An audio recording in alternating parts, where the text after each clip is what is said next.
Lenin and Stalin as Mass Leaders by William Z. Foster. December 1939. The Great Revolution of October 1917, which abolished Russian capitalism and landlordism and set up the Soviet government, resulted in the establishment of socialism throughout 1/6 of the earth, and is now surging forward to the building of communism, constitutes the deepest going, farthest reaching, and most fundamental mass movement in all human history. The two chief figures in the Communist Party heading this epic struggle, Lenin and Stalin, have continuously displayed in its course unequaled qualities as political leaders of the working class and of the toiling people generally. Lenin and Stalin have evidenced their outstanding brilliance as mass leaders in every revolutionary requirement, in Marxian theory, political strategy, the building of mass organizations, and in the development of the mass struggle. The characteristic feature of their work is its many-sidedness. Both men of action as well as of thought, they have exemplified in their activities that coordination of theory and practice which is so indispensable to the success of the everyday struggles of the masses and the final establishment of socialism. Both have worked in the clearest realization of the twin truths that there can be no revolutionary movement without revolutionary theory, and that revolutionary theory unsupported by organized mass struggle must remain sterile. Like Marx and Engels before them, Lenin and Stalin have shown superlative capacities in translating their socialist principles into successful mass action. The work of Lenin and Stalin, so graphically portrayed in the history of the Communist Party of the Soviet Union, is full of urgent and vital lessons for the Communist Party of the United States and the whole popular mass movement in these days of imperialist war. This article will undertake to point out some of these lessons, paying special attention to the organizational aspects of the work of Lenin and Stalin. Great Marxian Theoreticians. The main foundation of the brilliant successes of Lenin and Stalin as the leaders of the Russian Revolution lies in their deep mastery of Marxian theory. With unmatched ability, objective and subjective complexities of decaying capitalism and growing socialism, and drew the necessary practical conclusions therefrom. Better than anyone else, they pointed out clearly to the Communist Party and the broad masses, both in the Soviet Union and throughout the world, the unfolding path to prosperity and freedom. Lenin's great theoretical work advanced and expanded Marxism in many fields. His major achievements include his analysis of imperialism as parasitic, decaying capitalism, his survey and evaluation in the light of dialectical materialism of many branches of current science, his elaboration of the theory of the uneven development of capitalism and its effects upon imperialist war, proletarian revolution, and the realization of socialism in a single country. He elaborated the method of transforming imperialist war into civil war. He analyzed the capitalist state and the dictatorship of the proletariat. He presented a deep theoretical work on the national question.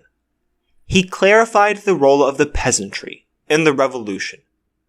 His annihilating polemics against the Narodniks, economists, Mensheviks, and the whole network of international social democracy, social revolutionaries, anarchists, syndicalists, Trotskyites, and other pseudo-revolutionary groups. And his solution of innumerable additional theoretical and practical problems were of the utmost significance in welding the theoretical and organizational strength and unity which charted the Bolshevik Party on the course of victory. Stalin has further developed Marxism-Leninism through many invaluable theoretical accomplishments. His principal contributions to Marxian theory lie in indicating the path of the actual building of socialism in the Soviet Union. Thus, his powerful polemics against Trotsky, Zinoviev, Bukharin, and their counter-revolutionary affiliates comprised the greatest ideological struggle of our times. They clarified every aspect of the vast and unique problem of building socialism in one country, and surveyed the whole position of international capitalism. They resulted in a decisive victory for the leadership of the Communist Party, and thereby of socialism. Marx and Engels laid the foundations of socialism by establishing its main scientific principles. Lenin was especially the theoretician of the revolutionary seizure of power and the establishment of the fundamental institutions of socialism. He further developed the profound Marxian analysis of the capitalist system and the class struggle, carrying it to the epoch of imperialism. Stalin has raised the whole Marxist-Leninist structure still another stage higher by revealing the path to the actual building of socialism and the development toward communism. Without the profound work of Lenin and Stalin, the party and the masses could not have found their way through the maze of thorny problems that beset them. The mastery of Marxism-Leninism is Stalin's great mainstay in piloting the Soviet Union through the present complicated world situation. Brilliant political strategist. As masters of Marxian theory, Lenin and Stalin could develop their profound ability as political strategists. The Marxist method of analysis, enabling them to gauge accurately the relationship of classes and the general economic and political forces at work in a given situation, equipped them to determine when, how, and where the party and the masses could strike the most effective blows. Lenin was bold, resourceful, and flexible in his political strategy. Time and again, he outlined separate mass actions or general courses of policy upon the initiation and success of which the very life of the revolution depended. So original and startling were these policies that they often astounded the world. Lenin, on several occasions, had to convince opposing majorities of the Central Committee of the party as to the correctness of his proposals, as well as smash through the sabotage of alien elements like Zinoviev, Kamenev, Bukharin, Trotsky, and others.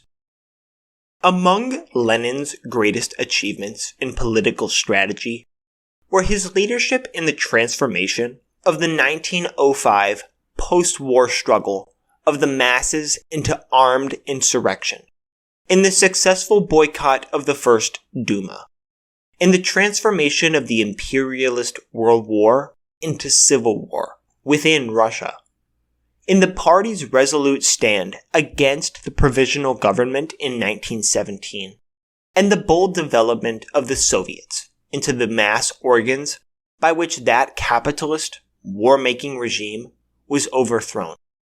In the mobilization of the masses to defeat the Kornilov revolt, while at the same time continuing the struggle against Kerensky.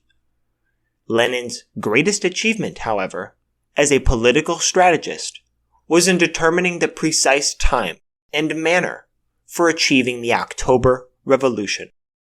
In this supreme moment of history, he gave the party and the masses correct Marxian leadership. During the following years of desperate revolutionary struggle in the Soviet Union, there was Lenin's political masterstroke of the Brest-Litovsk peace treaty, which gave the revolution a quote-unquote breathing spell from imperialist attack, saving it from defeat. There was his leadership in the terribly difficult Civil War and in the complicated development of war communism.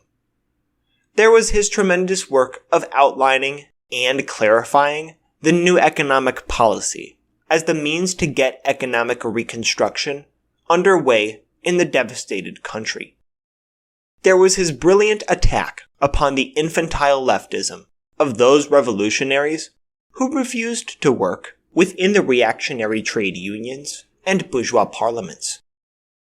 Stalin, quote, the best pupil of Lenin, end quote, also displays a high genius of political strategy. He has Lenin's boldness, flexibility, and clear-sightedness. It is significant that, in the many difficult strategical moves Lenin worked out, Stalin always found himself in agreement with Lenin, although at times many Central Committee members were initially uncertain or in opposition. The quick grasp of the true meaning of Lenin's policies was an indication of that great strategical ability which Stalin himself has shown so often since his accession to the chief party leadership after Lenin's death in 1924. Stalin's greatest masterpieces of political strategy, like his main theoretical work, have been directly connected with the building of socialism. They were notably expressed by his leadership in the intense drive to industrialize the Soviet Union and to collectivize its agriculture. That history-making movement, which the party initiated in the first 5-year plan, beginning in 1929, has already made the Soviet Union the second industrial country of the world, with the most advanced agricultural organization. That tremendous movement involved Marxist-Leninist evaluation, organizational work, and strategical considerations of deep complexity.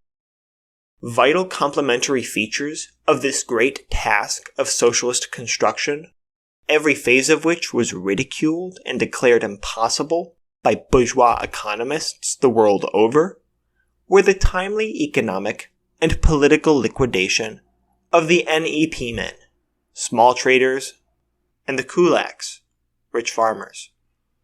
A strategic move of great importance was Stalin's bold purge of spies and wreckers from Soviet life, which gave fascism its biggest defeat, upsetting Chamberlain's and Hitler's plan of a united attack upon the Soviet Union.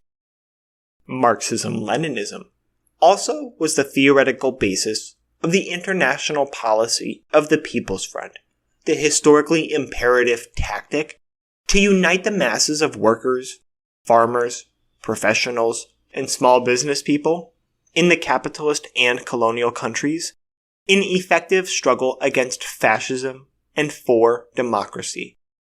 The People's Front policy was connected with the Soviet World Peace Policy, which sought to create an international front of the democratic peoples to stop the fascist aggressor powers.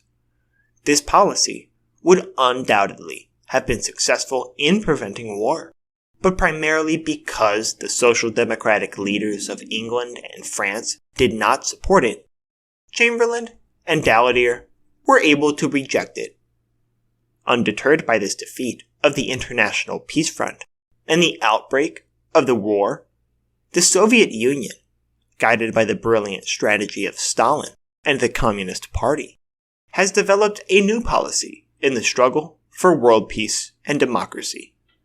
As it has rapidly unfolded, this policy has amazed the world with its boldness, some of its major aspects being the Soviet-German Non-Aggression Pact, the smashing of the fascist Axis, the liberation of Belarusian and Ukrainian minorities in Poland, the armistice with Japan, and the mutual assistance pacts with the Baltic nations. Outstanding mass organizers. Lenin and Stalin proved themselves to be not only great Marxian theoreticians and brilliant strategists, but also highly gifted builders of the mass organizations necessary to give flesh and blood to their Marxian theory and strategy. Lenin said, quote, "The proletariat has no other weapon in the struggle for power except organization." End quote. The writings of both Lenin and Stalin are saturated with a profound appreciation of the decisive political significance of organization, and their work is full of organizational tasks carried out to their remotest detail. Lenin was a superlatively great organizer. He worked out, in practice, as well as in theory, the fundamental organizational principles of the Communist Party, the most advanced and complicated form of political organization yet forged by humanity. He organized to the smallest details the publication of the first all-Russian Marxist newspaper in Russia, the Iskra, within whose columns were published outstanding contributions to Marxist literature, and which enormously assisted the ideological and organizational unity of the Russian Social Democratic Labor Party, in sharp conflict with opportunists of various brands. He hammered out the conceptions of the party's vanguard role, of iron discipline, democratic centralism, monolithic unity, self-criticism, factory unit form of organization, legal and illegal methods of work, the role of the professional revolutionist, etc. This made the Communist Party of the Soviet Union a party of a new type, and enabled it to lead the Russian Revolution successfully. Lenin personally led in organizing the Communist International. He not only laid down its basic theoretical groundwork and indicated the key moment of its launching, but he also, in the midst of his stupendous activities as leader of the Russian Revolution, worked out the main lines of its program and much of its detailed structure and procedure. The guiding hand of Lenin can be seen through the fiber and being of the Communist International. Lenin applied himself closely to organizational tasks in many other forms of mass activity, with the usual brilliant results. Thus, he developed the theory of the role and structure of the Soviets, following up personally their many complicated organizational problems. He also turned his powerful intellect and gigantic energies upon organizing the Red Army, which militantly defended the country during the 3 years of bitter civil war. He, furthermore, was the main authority in setting up the unique and difficult forms of socialist economic organization, labor discipline, financing, etc. in Soviet industry. His work also in solving the complexities in the relations of the trade unions to the party, to the state, to industry, and to the workers' interests generally, was of inestimable value. His writings on trade unionism remain classics. One of the last achievements of Lenin's fruitful life was his profound article upon the organization and tasks of the cooperatives. Stalin, like Lenin, also possesses surpassing merit as a mass organizer. At the 17th Congress of the Communist Party of the Soviet Union, he stated that one of the party's basic tasks was, quote, to raise organizational leadership to the level of political leadership, end quote. This principle has guided his active political life. Stalin was a close collaborator with Lenin in all his brilliant organizational work. And since Lenin's death, he, as leader of the party, has been called upon constantly to exercise his great mass organizing talent. His main organizing work, like his theoretical and strategical contributions, related chiefly to carrying through socialist construction. This vast task involved rearing millions of skilled workers and engineers out of an industrially backward population, building up unique economic organs, developing new methods of mass work, and 1,000 other grave organizational problems. A gigantic feature of this work was the historic collectivization of Soviet agriculture. In all this socialist construction, Stalin was the chief organizer, leader, and teacher of the party and the masses. Under Stalin's leadership, too, the Red Army has been built into the most formidable military force in the world. Every detail of organization has been under his constant surveillance. Stalin has also led the party in that basic aspect of social organization, the elaboration and crystallization of growing socialist democracy. This highly political development, like all other features in Soviet life, has its complicated organizational sides. The expanding Soviet democracy has given birth, as its legal expression, to the new constitution, most advanced in the world, fitly named after Stalin. Peerless mass activizers. In our foregoing analysis of Lenin and Stalin as mass leaders, we have briefly reviewed their great genius as Marxian theoreticians, as political strategists, and as builders of mass organizations.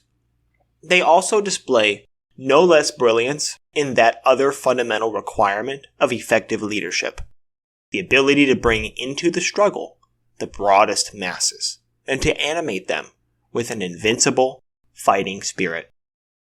This requires a thoroughgoing coordination of Marxian theory, sound strategy and tactics, solid organization, good methods of work, boundless militancy, and resoluteness. The final test of good political generalship in the class struggle is to be able to mobilize to the utmost all available and potential fighting forces. This requires the closest contact with and understanding of the masses. Lenin and Stalin have always been completely identified with the working class and its natural allies. They have excelled in their knowledge of how the people have felt and thought at any moment. Their ear at all times has been close to the ground. They have been able to voice at any given time the deepest aspirations of the masses and to point the way for realization of their most basic needs. Lenin and Stalin have been master mobilizers of the people. Never were they mere quote-unquote cabinet generals, but functioned directly on the firing line. Thus, Stalin was head of the committee that prepared the revolutionary seizure of power in Petrograd, and on the night of October 24th, just before the decisive action began, when Lenin arrived in the city, Stalin was assigned personal leadership of the uprising. Time and again, during the revolution, these two leaders developed veritable miracles of mass activization and struggle, with few organized resources and in the face of gigantic obstacles. By realizing in struggle the identity of interest of the party and the people, they could bind the party to every fiber of the working and peasant masses and convey to these masses a higher degree of the party's clear-sightedness, systematic methods of work, resoluteness, unflinching courage, firm unity, iron discipline, and unbreakable fighting spirit. The October Revolution itself furnished the best illustration of Lenin's great activizing ability, of his capacity, by the coordination of theory and practice, to involve huge masses in struggle around a relatively small, organized force. When this gigantic movement was carried through, the Communist Party which headed it had hardly more than 300,000 members in a population of 160 million. But the party, clear-headed and capably led, with a sound policy, using practical methods of work, and infused with the tireless and dauntless fighting spirit of Lenin, was able by prodigious effort to reach the masses. It educated them, set them in motion, and led their millions in successful revolutionary struggle against capitalism. Another brilliant example of this supreme ability of Lenin and the party to mobilize and activize the whole people in struggle was shown in the bitterly fought Civil War. When the revolution took place in October 1917, the Russian army, betrayed by its czarist officers and defeated by the Germans, was rapidly disintegrating and about to fall to pieces. World military experts declared it impossible for the war-weary, starving Russian people to be reorganized to fight against the imperialist intervention launched by England, France, Japan, and the United States. But the job was done. The Communist Party, led by Lenin, in the fire of civil war, with industry and agricultural prostrate, and with daily rations as low as 2 ounces of bread per person, was able to build the Red Army into an invincible force of 5 million soldiers, who victoriously drove the counter-revolution from Soviet Russia's borders. To perform this quote-unquote impossibility required a tremendous mobilization of the people, and to bring this about taxed all the understanding, tenacity, and fighting spirit of the party. Stalin, like Lenin, is distinguished by high ability as a mass activizer. His great capacity in this key phase of leadership was graphically shown, among other major campaigns, by the party's great drive to carry through the first 5-year plan. When this plan became known internationally, it evoked a chorus of sneers from bourgeois economists and statesmen. These wiseacres pronounced the whole thing fantastic, a mere propaganda stunt. Many declared it would require not 5, but 50 years to fulfill, because the Soviet government was deeply deficient in capital, industrial experience, engineers, and skilled workers. These people especially ridiculed the section of the plan dealing with the farm collectivization, and declared that the individualistic peasants could never be organized to carry it out. But the Communist Party, headed by Stalin, was undeterred by this pessimism, by the sabotage of Trotskyites and other wreckers. It proceeded to a tremendous mobilization and activization of the whole Soviet people. The pessimists said the plan could not be accomplished in 5 years. Very well. The party resolved to make it in 4. The result is now history, a glorious page in the life of the Russian Revolution. By superhuman efforts, based upon the education of the masses, by organizing, inspiring, and straining every resource of the people to the limit, the 5-year plan was carried through in 4 1/4 years. Huge plants sprang up, almost like magic. The farms were collectivized in a vast, sweeping movement. Multitudes of workers and technicians were rapidly trained. Never before had the world seen such a swift advance in industry and agriculture, such a tremendous energizing of a vast people. The Soviet Union leaped into second place among the world's industrial countries. Stalin stood forth as a superlative mass organizer. In the present troubled world, the practical political significance of this rapid progress, continued under the second and third five-year plans, is that it made the Soviet Union an invincible fortress of peace in the path of war makers. Should the Soviet Union be drawn into the present war, in spite of all efforts to keep it out, this Bolshevik ability to mobilize and activize the masses in struggle will play a role fatal to the program of the imperialists who seek the downfall of the Soviet Union. Some general conclusions. The above presented brief indications of Lenin's and Stalin's activities as mass leaders do not constitute a complete picture of their work, but serve at least to throw some highlights upon the four major aspects of their leadership: Marxian theory, political strategy, mass organization, and mass activization. The work of these leaders has many lessons for the Communist Party and for the American toiling masses. If we are to profit from them, however, we must not mechanically apply here the methods used by Lenin and Stalin in Russia, but adapt them to the particular needs and special problems of our American movement.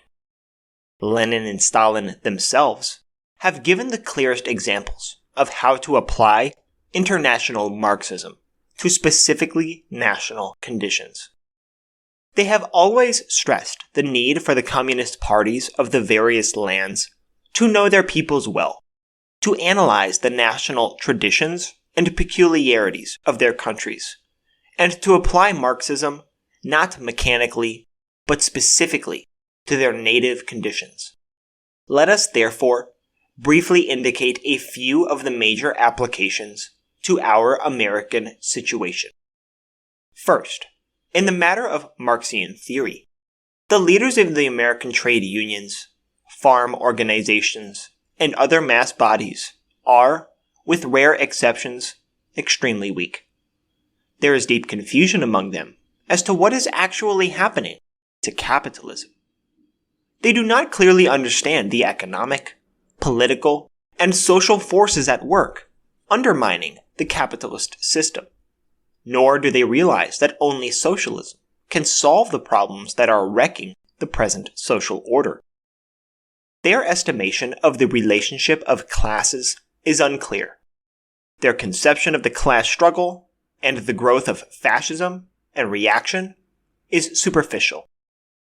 This theoretical weakness hinders the working class from developing the necessary class consciousness.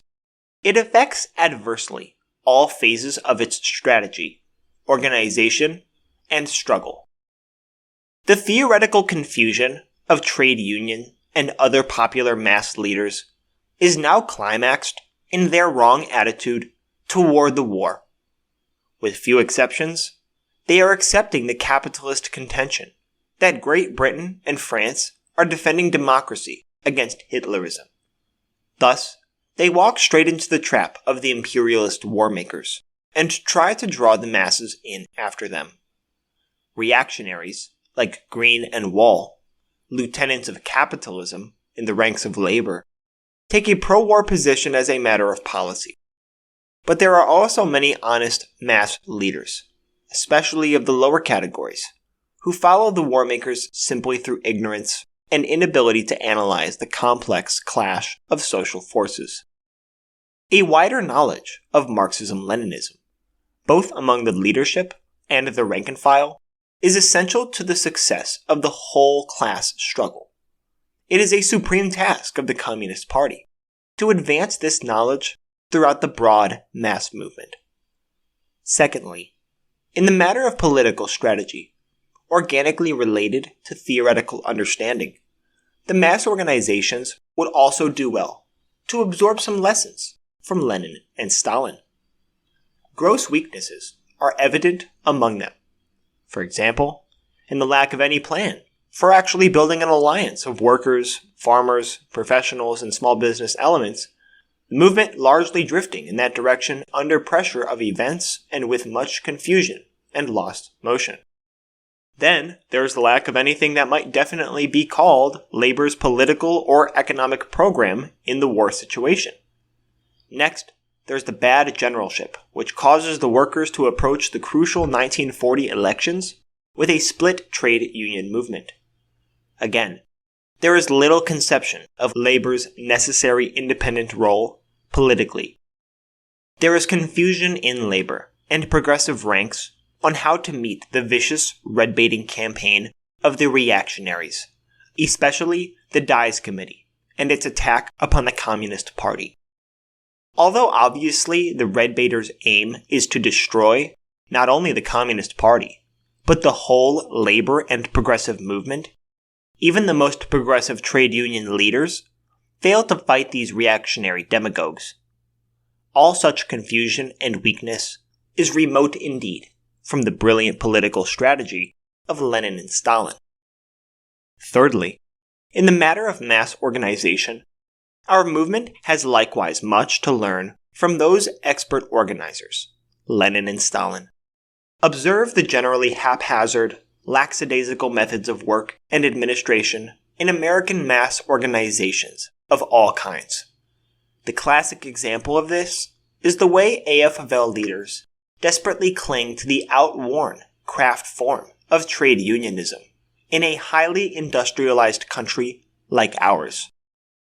The present split in the labor movement was caused by the AFL officials' failure to adopt obviously necessary advances in organizational forms and methods. Then, there is the lack of mass political organization of labor, aside from such beings as labor's nonpartisan league. In each recurring election, we see the deplorable spectacle of organized labor, without organization of its own, trailing along after the capitalist party candidates. Such organizational backwardness is, of course, based upon conservatism in political theory and strategy. It cries out for an application of the brilliant lessons given by Lenin and Stalin. Fourthly, in the matter of mass activization, also, highly profitable lessons can be learned by American progressives from the work of Lenin and Stalin. Contrast the latter's tremendous mobilization of the Soviet people with the desultory activization of the masses in the American class struggle. There is, for example, the AFL's clumsy inability to mobilize its big membership for united action in political elections, in strikes, or in organizing campaigns. This great lumbering movement is incapable, with its present leadership and policies, of concerted motion in any direction. Other examples were the recent failures of the trade unions and other mass organizations to act militantly in the congressional fights over the Supreme Court, government reorganization, Works Progress Administration, the Lending Bill, and neutrality. In these important struggles, only the most sketchy efforts were made to rouse the masses and swing them into action behind the New Deal program, so that the popular cause was reportedly defeated, although the majority was on its side. At present, we are being given an exhibition of characteristically weak activization of the masses by the straggling way the trade unions are fighting against the rising cost of living, and for the organization of the unorganized. The general effect of these weaknesses in activization, as well as in the spheres of theory, strategy, and organization, is dangerously to restrict the political fighting power of the mass movement. This cannot be tolerated in these days of well-organized and militant reaction. All sections of the American mass movement could profit from studying the work of those expert mobilizers of the people, Lenin and Stalin. It is not simply a case, however, of applying these lessons to the trade unions, farmers' organizations, and to the mass movement generally. We communists, above all, must learn from Lenin and Stalin to equip ourselves for our role of vanguard. Our party is still weak in theory. Our political strategy often leaves much to be desired.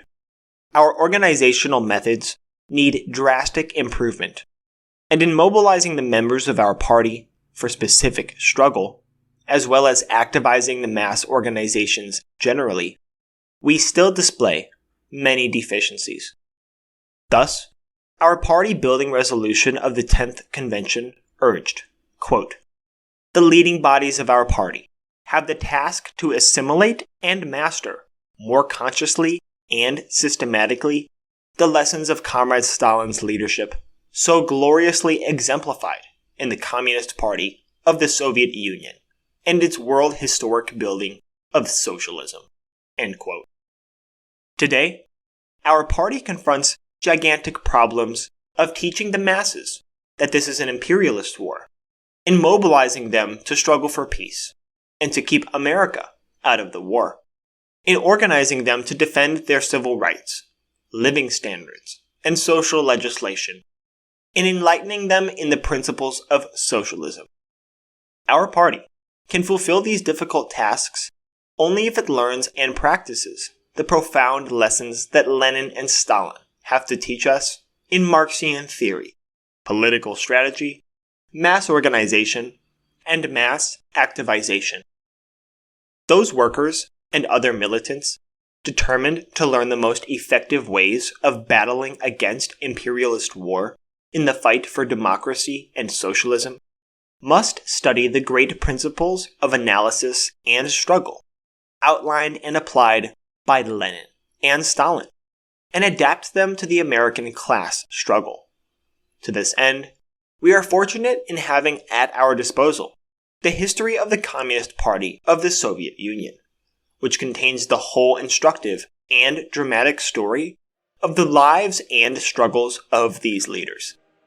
This great book should not only be read and studied, but also used as a practical Marxist-Leninist Stalinist guide in shaping the struggles of the masses for freedom, democracy, and socialism.